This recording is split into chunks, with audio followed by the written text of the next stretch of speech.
This is Mac OS Ken. A reported shakeup for some Apple employees. Tim Cook talks AR, and Napoleon seeks to conquer the Cineplex. It is Tuesday, the 4th of April, 2023. I'm Ken Ray, and this is news from Mac OS Ken, brought to you by yours truly and sponsored by HelloFresh, America's #1 meal kit. Go to hellofresh.com/MOK50 and use code MOK50 for 50% off. This show is also supported by people like you, patrons through Patreon. Find out more and add your support at patreon.com/MacOSKen. Are restructuring and layoffs a tomato, potato thing? As with such things, it seems to depend on who's answering the question. The headline from Business Insider: Apple tells some corporate retail teams to reapply for roles or be laid off. Quoting the report, employees in Apple's development and preservation teams, which handle construction and maintenance of the company's retail stores, were told they must reapply for roles, according to a person familiar with the matter.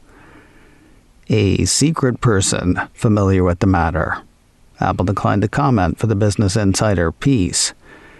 As for the potato-tomato question, the piece says employees were informed of the news last week via a video conference where management described the news as an org change to help improve support of its stores. Staff are calling it a layoff. A relatively small number of staff, it seems. Another piece on the rumored change says an exact number of affected employees could not be pinned down, though it is not thought to be many. That does, of course, not make it any easier for affected individuals. Whatever the number, time is of the essence, assuming the report is accurate. Employees reportedly have until the end of this week to apply for a new job in the company. One Apple-following firm is seeing good news in recent iPhone numbers. Seeking Alpha had UBS analyst David Vogt saying so, though the numbers used to illustrate the point were a bit baffling. Let me give you an example by quoting his note. Over the past 2 years, January and February typically account for roughly 70% of March quarter sell-through, implying March 23 quarter sell-through of 56 million versus almost 60 million last year, down roughly 7% year over year. How does that end up sounding good? Well, there are a couple of ways. First, year-over-year sell-through is up 6.6% in the U.S., up 4.7% in China, and up a crazy-sounding 28% in India. And in Europe, well, that was terrible. Year-over-year sell-through there was down 23%. Still, it all could have been worse.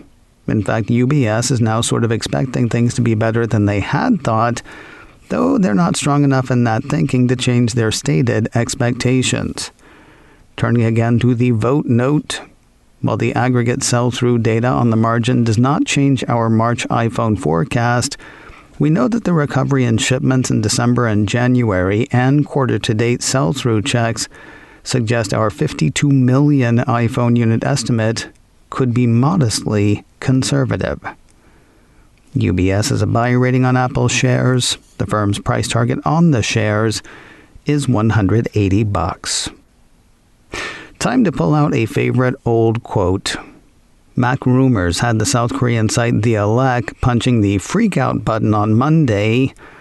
Quoting The Elec, Taiwan's TSMC did not send 5-nanometer process M2 chip wafer workpieces to the outsourced semiconductor package test, or OSAT, in January and February, according to the OSAT industry, on the 3rd. It is believed that it was because Apple requested to stop production as demand for MacBooks dwindled. Possible? Sure. As Mac Rumors points out during his first quarter fiscal year 2023 earnings call, CEO Tim Cook admitted that Apple faced a challenging situation in the PC market. The industry is contracting, said Cook. We have a low share, but we have a competitive advantage with Apple Silicon. So strategically, we are well positioned within the market, but I think it will be a little rough in the short term. So sure, it is possible that Apple stopped production of the M2. Two other things, though. First, the source for the Elec story is of the secret nameless variety. And second is the favorite old quote I mentioned earlier. Responding to supply chain rumors a little over 10 years ago, Apple CEO said, I would stress that even if a particular data point were factual, it would be impossible to interpret for our overall business. Yields can vary. Supplier performance can vary. There's an inordinately long list of things that would make any single data point not a great proxy for what's going on. Okay, I guess there is a third thing as well. The Elec is said to have said that M2 production was back in swing in March, though not in full swing. The Elec's secret person or persons say or says the production is only half the level of the previous year, according to the report on the report. Apple CEO has had to sit down with GQ, wherein he spent time talking AR. It is a lengthy piece covering a lot of Tim Cook's life. If you'd like to read it, I'd suggest you do so. I offer thanks to the folks at iDownload blog. They have gone through the article and picked out the parts tied to augmented reality. Bottom line, Cook's still into it. The quotes pulled by iDownload blog have Cook waxing rhapsodic about the possibilities inherent in augmenting reality with digital content. Quoting one quote, it could empower people to achieve things they couldn't achieve before. We might be able to collaborate on something much easier if we were sitting here brainstorming about it, and all of a sudden we could pull up something digitally and both see it and begin to collaborate on it and create with it. iDownload blog points out that the publication of Cook's interview comes just days after people inside Apple were said to be unsure about the company's anticipated mixed reality headset. Some have reportedly said it is a solution in search of a problem. What does Cook say to such skepticism? If you do something that's on the edge, it will always have skeptics. Can we make a significant contribution in some kind of way, something that other people are not doing? Can we own the primary technology? I'm not interested in putting together pieces of somebody else's stuff because we want to control the primary technology. Because we know that's how you innovate. Of course, none of that should be read as confirmation of a mixed reality headset on the way from the Cupertino company. At no point during the interview did Cook confirm or deny the existence of the rumored headset, according to iDownload blog, which went on to indicate that the thing is expected to be announced during the WWDC keynote on the 5th of June. More news in a moment, but first a word from today's sponsor, HelloFresh, America's #1 meal kit. I don't know that I have ever cooked a pork chop in my life. Well, I hadn't until this week's food from HelloFresh. I don't remember them being great when I was growing up. It's just not a thing I would have tried on my own. But HelloFresh sends you all of the key ingredients and step-by-step instructions to make amazing meals. It was brown sugar bourbon pork chops, by the way, with mashed potatoes and green beans. You provide the very basics, things like salt, pepper, butter. You get great meats, vegetables, and other recipe requirements in just the portions you need.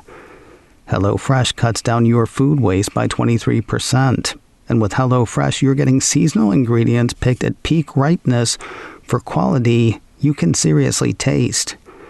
Ingredients go from the farm to you in less than 7 days, which is the kind of thing that'll make you say, "Hello, Fresh," when you're not too busy making nummy sounds, that is.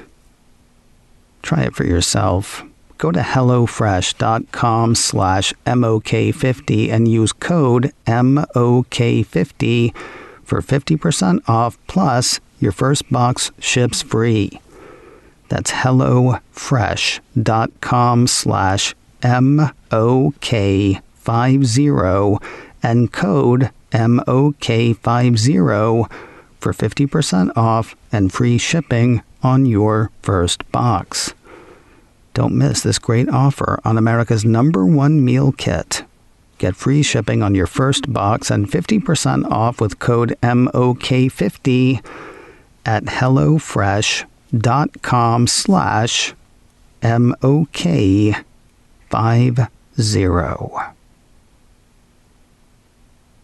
The question of the mystery sticker will not go away. I told you last week of an original unopened iPhone that had sold at auction for just over $40,000. One of the things that set it apart was a sticker with an Apple logo and the words, "Lucky You." When they wrote about it last week, Apple Insider had no idea what the sticker was about.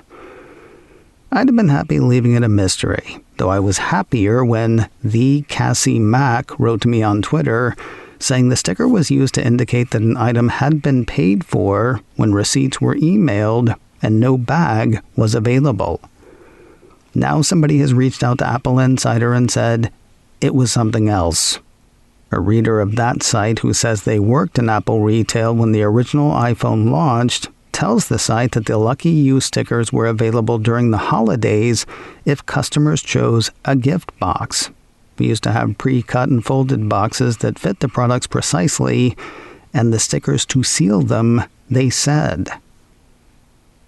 Personally, I'm beginning to doubt the stickers even existed. Except for the picture of the sticker.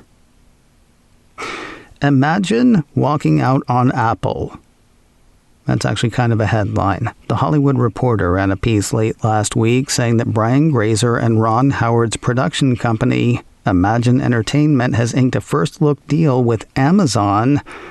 Imagine had a first-look deal with Apple, according to the report. And finally today, Apple's got another big movie headed to the big screen. Just last week, Apple announced plans for the theatrical release of Killers of the Flower Moon.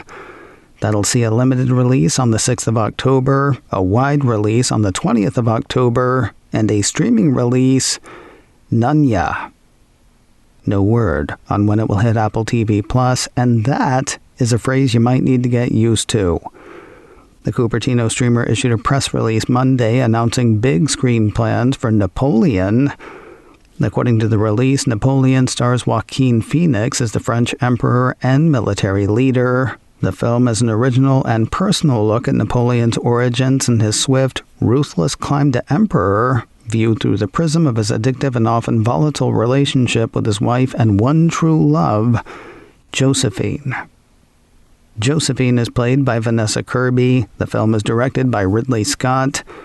It will hit theaters worldwide on Wednesday, the 22nd of November, before starting its run on Apple TV Plus on, says here, Nunya. macOS Ken, brought to you by me and sponsored by HelloFresh. Go to hellofresh.com/MOK50 and use code MOK50 for 50% off. This show is also supported by people like you, patrons through Patreon. Find out more and add your support at patreon.com/MacOSCan. Advertising handled by Backbeat Media. Online at backbeatmedia.com. You can reach me a couple of ways. Info at macoscan.com or call 716-780-4080. Until next time, that is news from macOS Ken. I'm Ken Ray.